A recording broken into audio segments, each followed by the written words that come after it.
Welcome to the Dirt World Podcast. I'm Jason Richmond, a fourth-generation road builder who started on a shovel and now serves as the Chief Operating Officer at BuildWid. On this podcast, we will dig into the construction world, exploring the challenges, successes, and strategies that shape exceptional leadership and build a thriving workforce in the dirt world. Join us as we sit down with some of the brightest minds and trailblazers in the construction industry. Our guests are leaders who have navigated the trenches, built businesses, cultivated strong teams, and fostered innovation to build the infrastructure that shapes our world. From technology, equipment, suppliers, and contractors, their experiences and insights will inspire and empower professionals at every level. Please join me in welcoming our next guest, Nate Hurn, Commercial and Government Account Manager at Simformotion, the sole licensee of CAT simulators. A graduate of Bradley University, Nate has served in the U.S. Army and held various government positions, leading him to his current role with Simformotion. Simformotion is privately held, women-owned business headquartered in Peoria, Illinois.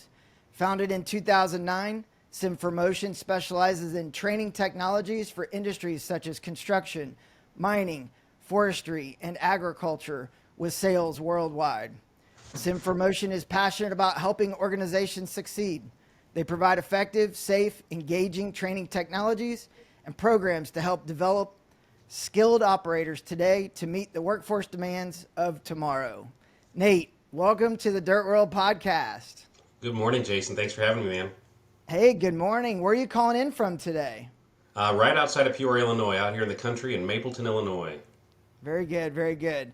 Well, kind of an interesting bio as I was doing the research, from Army to politics to simulators. Give me a little background on your history and how you've gotten to the dirt world. Yeah, it's definitely been a weird one, weird direction. So yeah, after high school, I went ahead and joined the Army. I wanted to serve our country. Went down that path for a while. Wanted to actually go the Colin Powell route into politics and actually become the Secretary of State someday. But however, blew out my left eardrum back in '95. Got out, finished up my degree, and actually started interning for a member of Congress. And then he came back and asked me to stay on board. And then I was on there for, I don't know, the next like 12, 13 years, something like that, as their military and veterans policy advisor for two different members of the U.S. House of Representatives. And then from there my wife actually decided, it's time for you to make some money. And so I said, okay, so enough of politics, got into the private sector, and actually kind of got recruited over here as the military guy, because my former intern's wife actually was the military account manager at the time, and actually became the sales manager and said, hey, I need somebody to do the military stuff. Are you interested? And I said, absolutely, would love to. And so really focused on the military side of things for the first couple of years, and then just due to some different reorganization and growth opportunities, they asked me if I wanted to handle some of the commercial stuff, and I said, absolutely. So now on top of all the government stuff, all the military stuff, I also help develop heavy equipment operating programs throughout the entire U.S. market. That's fantastic. Well, first of all, thank you for your service. Oh, long time ago, no worries. Absolutely. Isn't that how it usually works? It's usually you get more responsibilities over time. It's like you can do this and this and this. So. Yes, and much like you, the numbers of hats just continues to continue growing. It's fun. It's fun. Well, so talk to me, and our listeners, let's just get into some of the basics, around the business. What is Simformotion?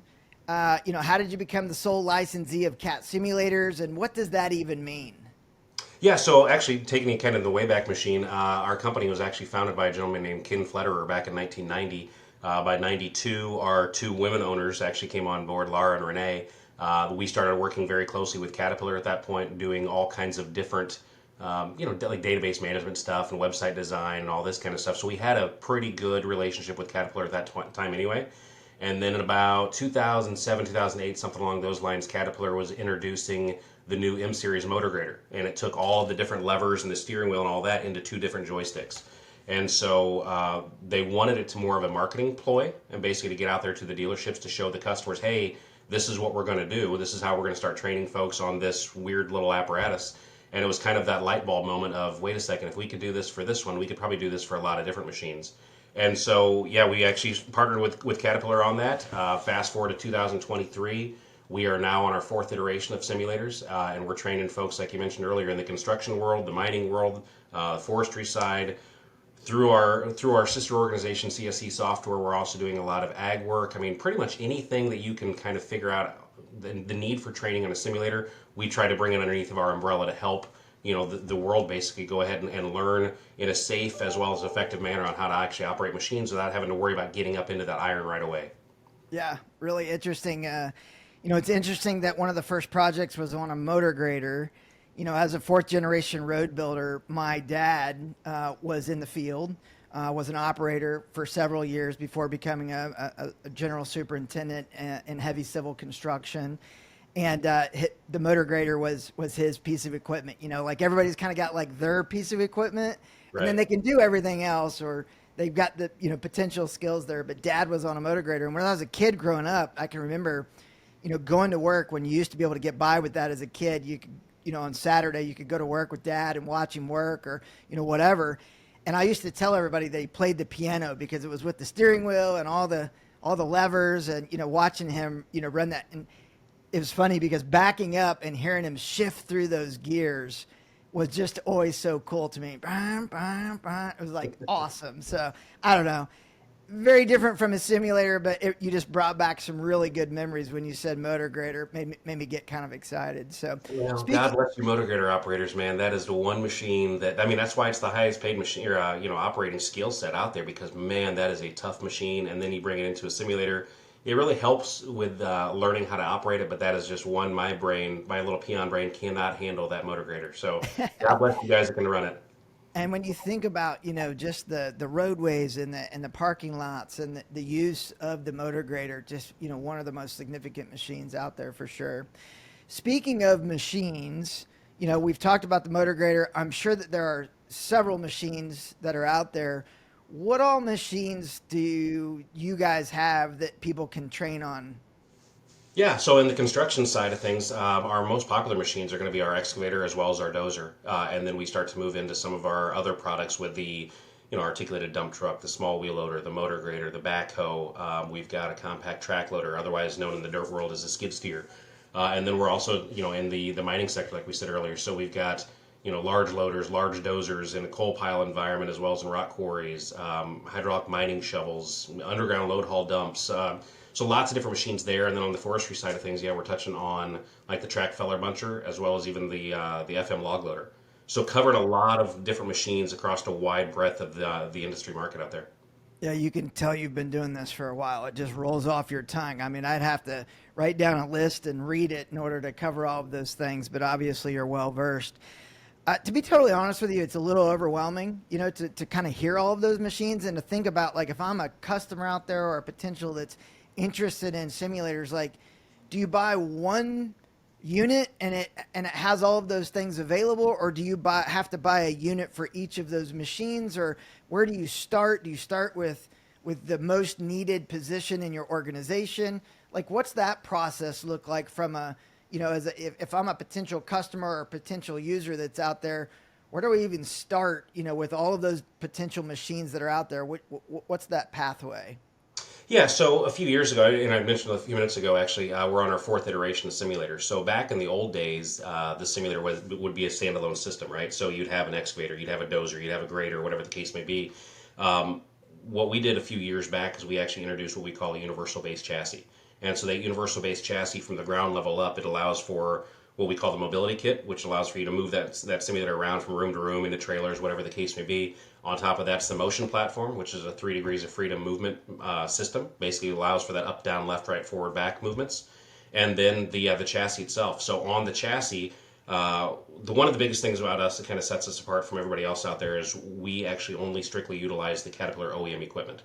And so the pods that we can convert out, so you could be training on, say, a 336 hydraulic excavator with the actual joysticks, the same kick out, all the way down to the Caterpillar universal key on that pod, right? And then we could swap that out in about 5 minutes and be training on a totally separate machine. We can go from, say, an excavator over to an FM log loader or over to a large loader in about 5 minutes by just swapping out the pods and the pedal plate.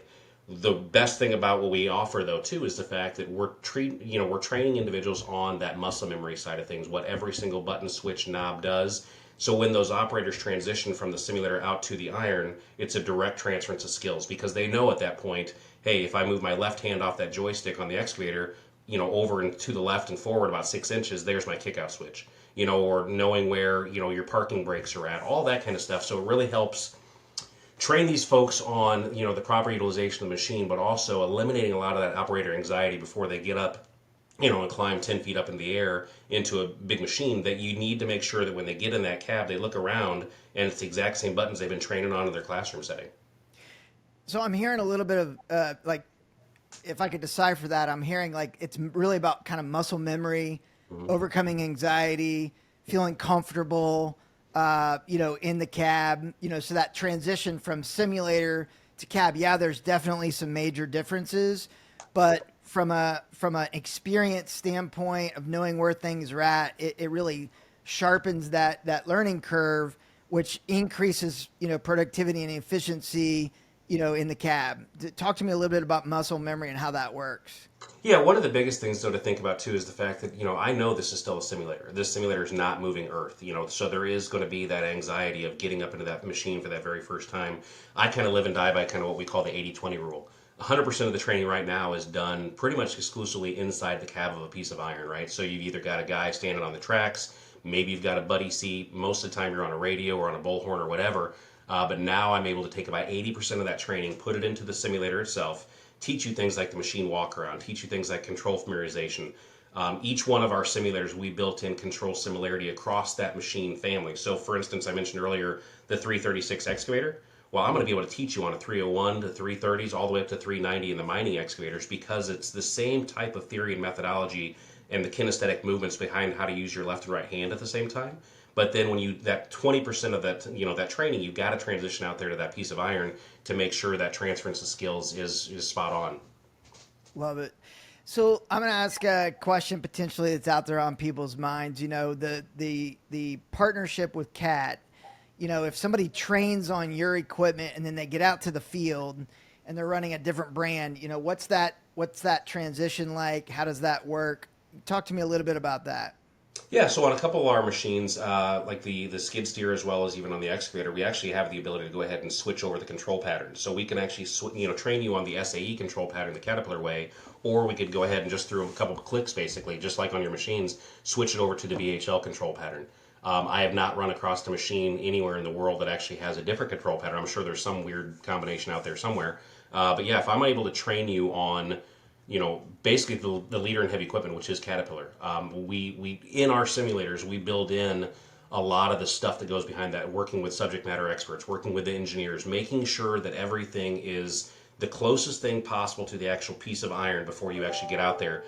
So I don't really care what other kind of manufacturer you're going to go out to. If you've been trained the Caterpillar way, the Caterpillar difference. It's really going to be able to go ahead and showcase that when you get out to that piece of machinery. Now, granted, will a button be a little different or in a different location? Sure. But at the same time, you know what that button does. You know what that lever does. When you push forward on this thing, you know what to expect on that because you've been trained through a Caterpillar way. Absolutely. No, that sounds good.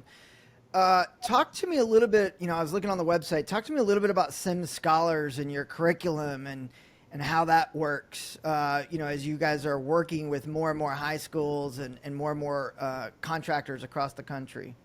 Yeah, SimScholars, I mean, that is a great little product that we developed probably about, I don't know, maybe 2 or 3 years ago or so. We used to joke around all the time that back in the day, we used to actually give you the textbook, but we never taught you how to read it. SimScholars is now teaching all of that other ancillary type stuff that goes into how to become an operator. So, in the old days, and even still to this day, our on-the-job training is basically learning how to pull back and forth the levers or the steering wheel or the foot pedals or whatever. But SimScholars teaches the why. So we're teaching things like, hand gestures. If you got a foreman down on the ground spinning his finger in the air, is he telling you to speed up or is he telling you to boom up and stick out? So, we're teaching things like that. We're teaching safety, PPE. Why do we dig trench boxes the way we dig trench boxes? So it's a lot of that other stuff that goes into it, which allows now, like you said, in our high school settings or even in any of our educational settings or our correctional facilities or whatever that we're in, it allows for that instructor to kind of teach the way the Caterpillar says, hey, this is what you probably need to do, but it also allows for that instructor to be able to go ahead and go above and beyond and kind of, talk about their experience a little bit more versus always having to talk about, what does it mean when, when the foreman's down here spinning his finger, whatever the case may be. It allows just for a much more inclusive training at that point, that these guys and gals are actually getting a lot more benefit out of that training than versus just pulling back and forth on a lever. You talk about the educational setting, and I think sometimes my mind goes to, well, this is for beginners. But I'm curious, from a use case, I imagine that these, whether it's the SimScholar program or just CAT simulators in general, this is probably for beginners to seasoned vets and everything in between. Absolutely. Yeah. Some of our best cases actually, when on the private industry side of things, especially, we'll run across the private industry partner will call us and say, hey, we're running into all kinds of issues. We need a training program. We're not getting guys out of the local unions anymore, or whatever the case may be.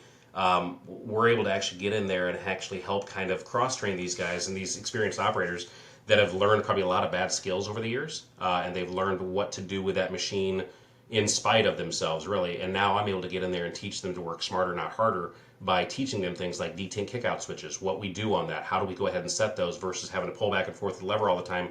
I can push and hold a button for 3 seconds, and it's going to allow my bucket to go up to its top level and dump. So, I mean, it's that kind of mentality, like, hey, guys, I know you've been doing it for so long because you learned it from some older guy or your dad or grandpa or whatever. Let me teach you the proper way in order to go ahead and get the most proficiency out of this machine as we can.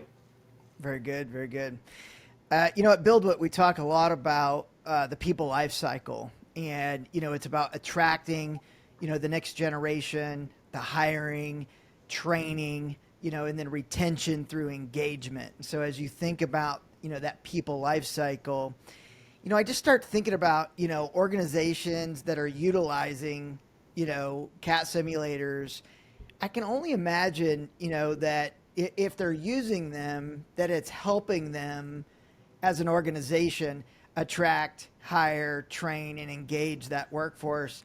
Can you talk to me a little bit about some of the maybe case studies that are out there, or companies that that are doing this really, really well, that, if somebody's out there listening that's not using a simulator, how that could not only help them train, but really attract that next generation? Yeah, a few years back, actually, my colleague Kurt Meyer and I were actually at a conference in Virginia, and we heard this term that I like to pilfer and use it all the time nowadays, so I got to give my shout out to the folks in Virginia.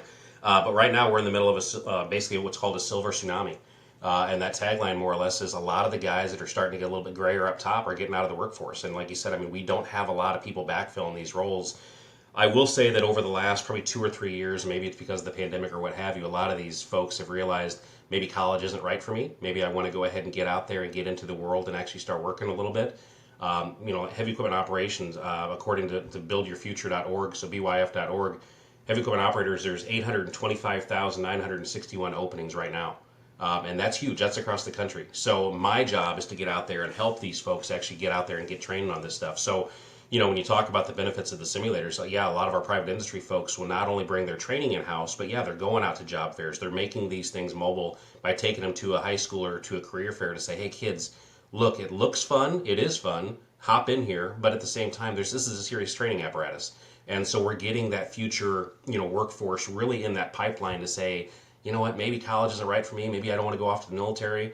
Maybe I need to go ahead and start making some money. And, and I'm getting kids, like with C.W. Matthews in the program we started down there in Georgia, we are effectively, I think it's almost 20 high schools and probably another, handful, almost 10 probably community colleges throughout the state of Georgia. And we are literally pumping out operators like crazy, and they're being hired. C.W. Matthews is bringing in these kids, and these kids are, making, anywhere between $40,000 to $50,000 to $60,000 a year pretty much starting out. Now, granted, there's all kinds of stipulations. You got to go through the hiring process and all that kind of stuff. But if I'm going to go ahead and get that kid to get his foot right in the door and to be able to say, hey, I've got a SimScholars credential, I've got the CAT simulators credential, we're working with NCCER to go ahead and bring forth a true nationwide recognized credential out there. It's allowing these kids to really have a step ahead of most of these other folks that are coming up, through other means, that are getting hired as a laborer and having to go through the training process and so on. A lot of these guys, which is great, but a lot of these kids are coming out and saying, hey, I've already got a lot of these skills, And these construction companies out there, the CWs, Matthews of the world, the Quest Groups, the H&Ks, they need operators. We need operators across the country because we're getting, infrastructure failings, bridges and pipelines and airports and roads and all this kind of stuff. We need people out there filling these roles, and that's kind of my role, is to get out there, and help develop programs at the educational setting, correctional facilities. Like I mentioned earlier, we do a lot of work with corrections across the country, getting folks out there and understanding that the dirt world's not a dirty place. I know it's kind of an ironic term, but I'm getting you in an air-conditioned cab that allows you to go out there and actually put in a hard day's work and make a really, really good living. And it's not just a job anymore, as I always talk. I mean, it's a career, and so we're helping fill those roles all the time. That's fantastic. I agree with the stats that you've rattled off. As they say, 40% of the industry is going to retire by the year 2031. You just rattled off. We need 800 positions, or 800,000 positions right now. I mean, that's staggering. I do agree. Also, like, the narrative is starting to shift. Mm-hmm. There is an alternative path. There is this dirt world. Career opportunities are real. The perception is changing to, hey, this is a noble career where you can make a difference in society, provide the food, water, and shelter that people need. So really excited to see that starting to happen. I just hope it happens faster. There's, 24,000 schools across the United States, high schools, that is, and 15 million high school students. So we've got a lot of work to do to reach them.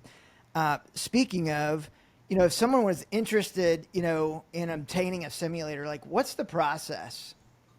Yeah, so call me. I can walk most people through this process. And basically what happens is a lot of times either I will go out there and find a school because somebody in that area said, hey, I want to switch over my job, or I want to become a heavy equipment operator, or someplace near me. And so I'll start looking around out there, and if I don't see anything, I might just go ahead and pick up the phone and start calling a school and say, hey, have you ever thought about this? And then we start talking about that need out there, that 825,000 position openings, to say, hey, we need to address this stuff. A lot of the schools out there, whether it be high schools, whether it be community colleges, vocational schools, whatever, are starting to see the need for a lot of the skilled trades, whether it be carpenters or laborers or, any of these guys, HVAC guys or whatever.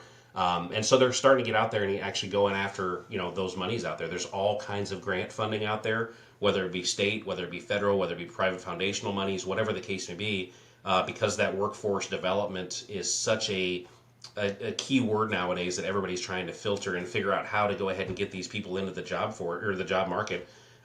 There's so much money out there, and I help people all the time find funding, like I said, on the federal or even on the state side of things, to really go after this stuff and develop these heavy equipment training programs, all in conjunction then with the best case scenarios. If I get a construction company in that immediate area that is actually going to be able to go ahead and help offer career choices for these guys after they graduate, or even to come in and do a guest speaker role or do field trips, or kind of walk the walk, talk the talk, so to speak. But we help people all the time with this kind of stuff. So size wise, how big of an area does someone even need for a simulator? And are there different forms of simulators, desktop versus the actual full simulators? And maybe talk through that just a little bit from a size standpoint in case anybody's wondering. Yeah, I don't need a lot of space, that's for sure. Even our full-size systems are only about 5 feet wide at the very front where the TVs are at, and they're about, it depends on if you've got a rear monitor or not to train on basically the Ripper or the Scarifier, but, at the most, we're about 7 feet long. And so a 5x7 and then maybe a couple feet on either side for egress and ingress. Those are on the full systems, and then like you mentioned, we actually did introduce the SimLite system back when the pandemic first occurred. A lot of our schools were shut down. Private industry was saying, hey, we still need to train. What do you have? So we came up with the idea of a SimLite system, which is basically still utilizing all of the Caterpillar, subject matter experts, the OEM equipment, but on a more smaller, scaled down offering, basically, that can basically fit into 2 Pelican cases and be sent home. So I could send a compact track loader to your house, Jason. You could hook it up on your desk right there, and you could train. You could run through all your exercises, email me the reports. You'd send it back to me. I'd send it off to somebody else.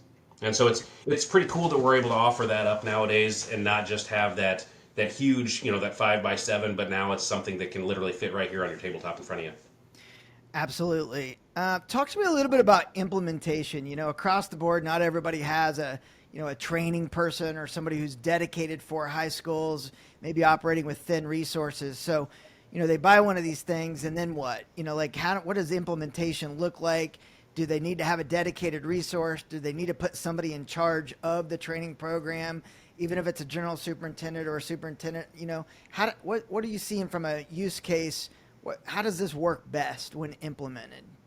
Yeah, I mean, it's always best if we have an instructor that actually has been out there in the world doing this stuff, right? So somebody that an old dirt guy that actually can say, hey, this actually does correlate off.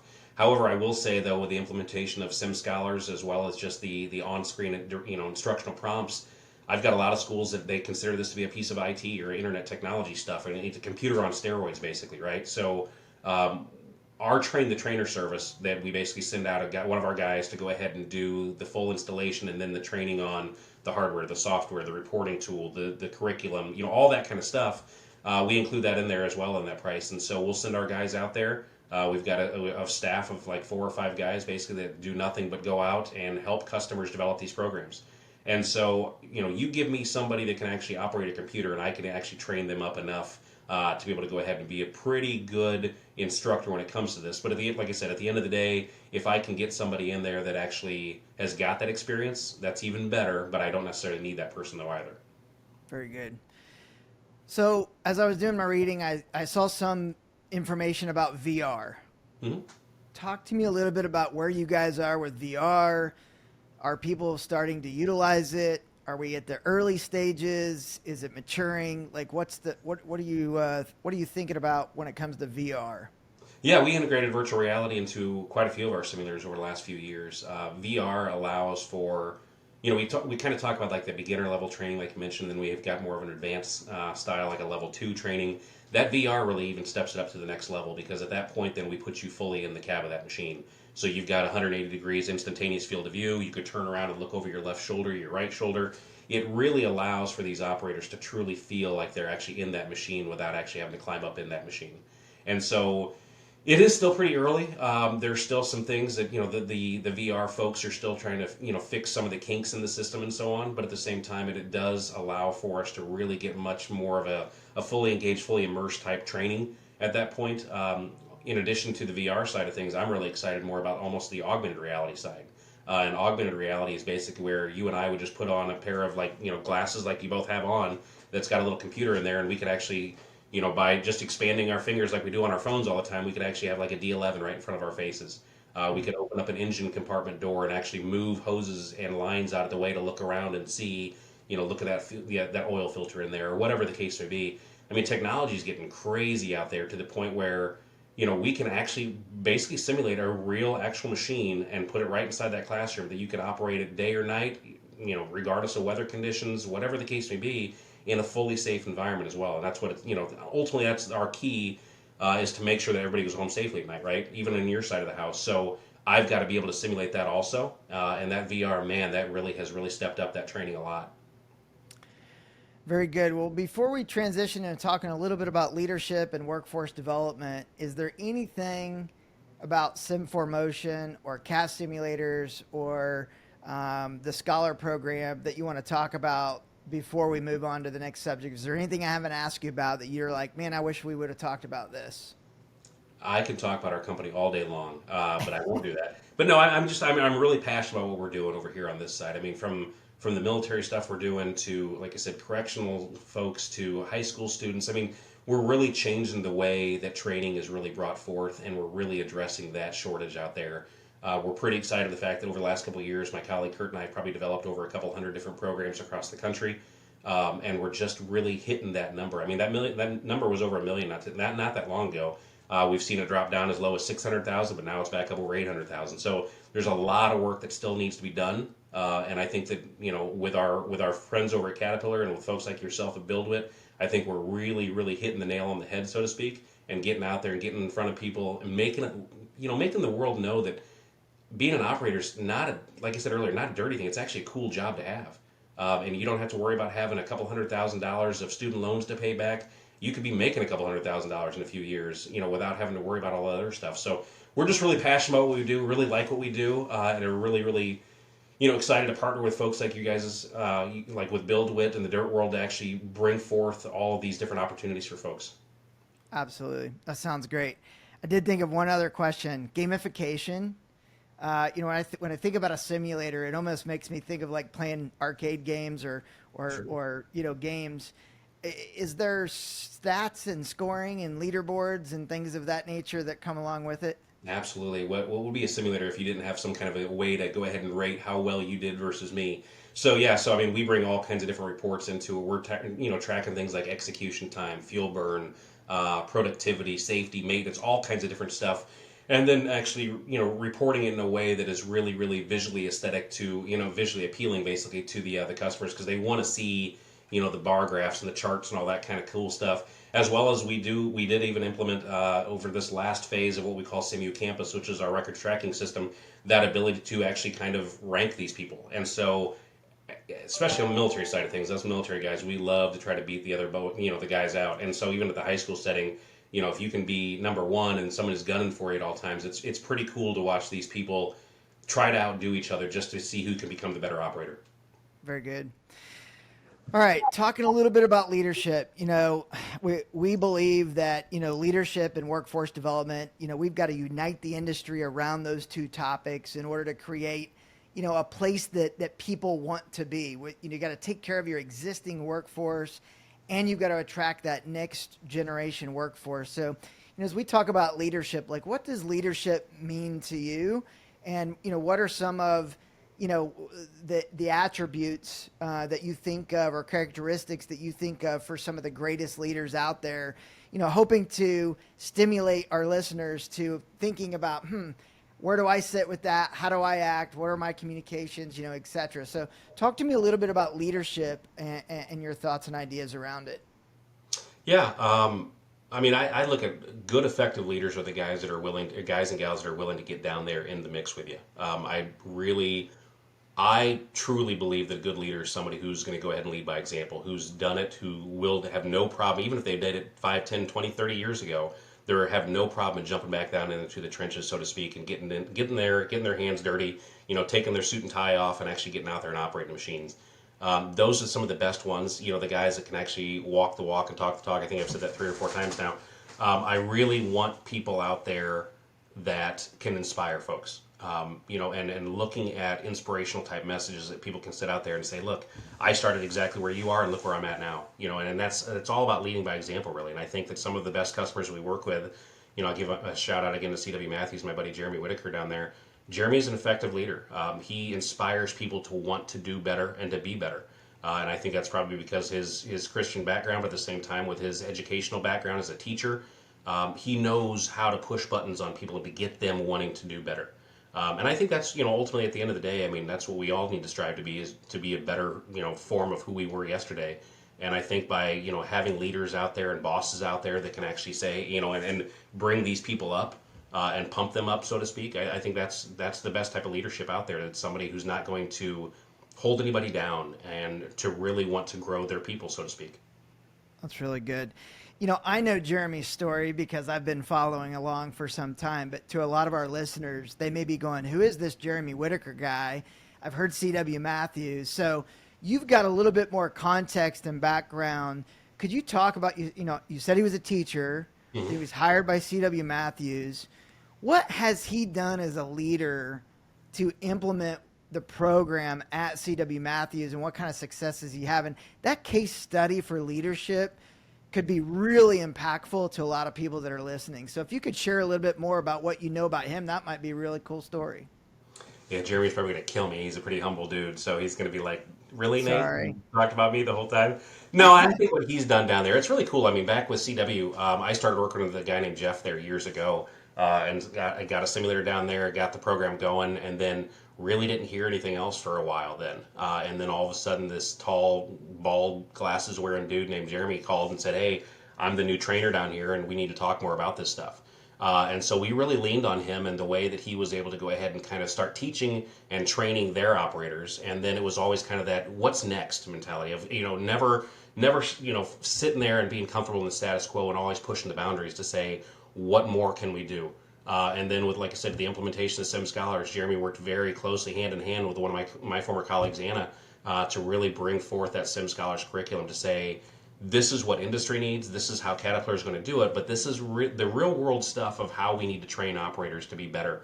And just watching him in action, when we started working with the Georgia Career Pathways and the Georgia General Assembly a couple of years ago, he and his leadership, as well as some of the other folks with the Georgia General Highway Contractors Association, David Mollering, those guys, and really getting in front of the leadership down there, legislature, to say, hey, this is an opportunity for us to go ahead and really touch the masses, so to speak, and really get a lot of people really good paying career choices if we develop and implement these programs.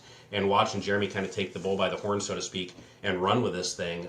He even, literally, you and I were talking a few minutes ago about this before we got on here. Jeremy called me earlier today and wants to know when the next schools are being delivered because we're still rolling out simulators to these guys. He's the type of guy that is literally going to go down to these schools and help do the installation because he wants to get these things up and operational before our team then can come down and do the official training. And so Jeremy is just, like I said earlier, that he's that type of leader that is going to lead by example at all times, and he's not afraid to get his hands dirty. Sometimes I wish he wouldn't get so dirty, but he's awesome. He's a good dude. So definitely providing some career pathways, some entry points. As I recall through watching on social media, thinking about CW and Jeremy and some of the things that they're doing, I've seen them doing some rodeos. Mm-hmm. I know they're bringing schools to them, but they're also in schools. And then they're doing something too. They've got like this construction signing days. So as people, graduate from their programs and are going from high school into a career, they're making a big deal of it. And, to me, leaders recognize, things that they want to see happen again and again and again. So, really cool to see what they're doing down there. Have you ever been a part of any of those days that they're... I have not been, but I've seen, the posts, and I've talked to Jeremy about it, and I've seen, the impact that this kind of stuff has. I mean, it's just human nature to want to be recognized in some capacity, right? And so, we've all seen, like, when the big, the quarterback signs on to some, D1 school and he's going off. It's really cool to see some of these kids signing off and becoming, an operator, or an intern at CW Matthews or, any of our other multiple private industry partners across the country. It's just to be able to see that and to get that recognition that, that employer and that owner of that company is coming to that kid, that 18, 19, 20-year-old kid and saying, you mean something to us, and we're excited to sign you, and therefore we're going to go ahead and go and put this out for the world to say, hey, this kid's joining us. We're excited for this kid. This kid's going to have a career choice now. And it's really, really neat to see these kids' faces when they're signing. And they make a big deal out of it. They've got, the hard hats and the vests with their names on them. And all, it's a cool concept. And it's a lot of fun to watch these things and just be a little bit a part of it, but not really, there in the forefront. But watching these guys do it, it's just, it's very exciting to watch these owners do this kind of stuff and really, put forth that effort to say, hey, we treasure you guys as our employees. Yeah, that's really interesting. I can only imagine that the environment that they're creating is just such a safe space for kids or for learners or for people of all walks of life, really, but to just ask questions, to learn and grow, to talk about, lessons learned. And to me, that combination of experienced people sharing those lessons, being able to try things out, to your point of, kind of leading by example, I know they're doing some sandbox, but they're also doing simulators. It's like, there's no one silver bullet. It feels like it's a combination of things that have to take place in order to truly inspire, train, and connect this next group.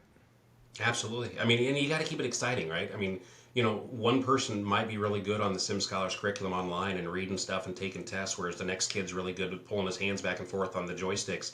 But it's like you said, it's bringing all that kind of stuff to the mix and realizing that, some people learn a little bit different way. And so let's go ahead and figure out that way, with remote control dozers and, like you said, setting up that sandbox and actually showing, what a work site's going to look like. Hoopaw, great example. They've got their big giant table that they'll actually get all their guys around the table and they'll actually kind of sandbox this thing out, right? So they'll look at it and say, hey, Johnny's over here with an Arctic dump truck and Sally's over here with an excavator, and how are we going to get to each other and so on.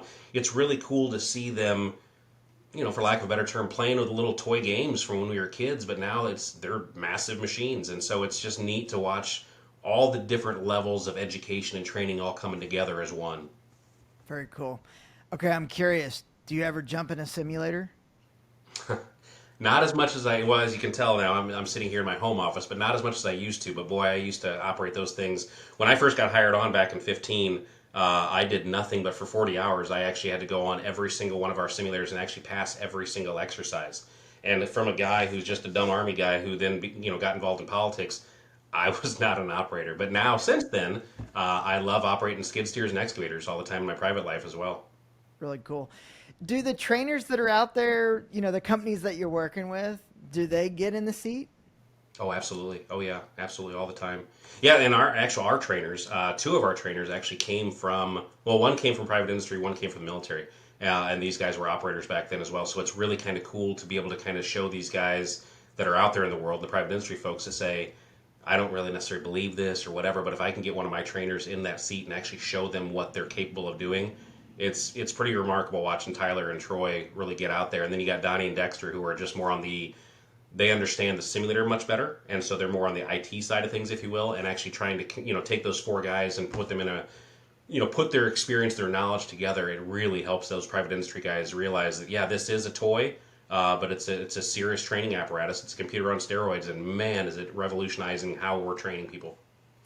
Yeah, I think it's really cool, to just think about, in today's day and age, we have access to so much information, whether it's the internet or social media, podcast or books or, simulators. I mean, there's so many different ways to learn and grow and to train in all of these different environments. And even doing this podcast, we're talking from two different locations.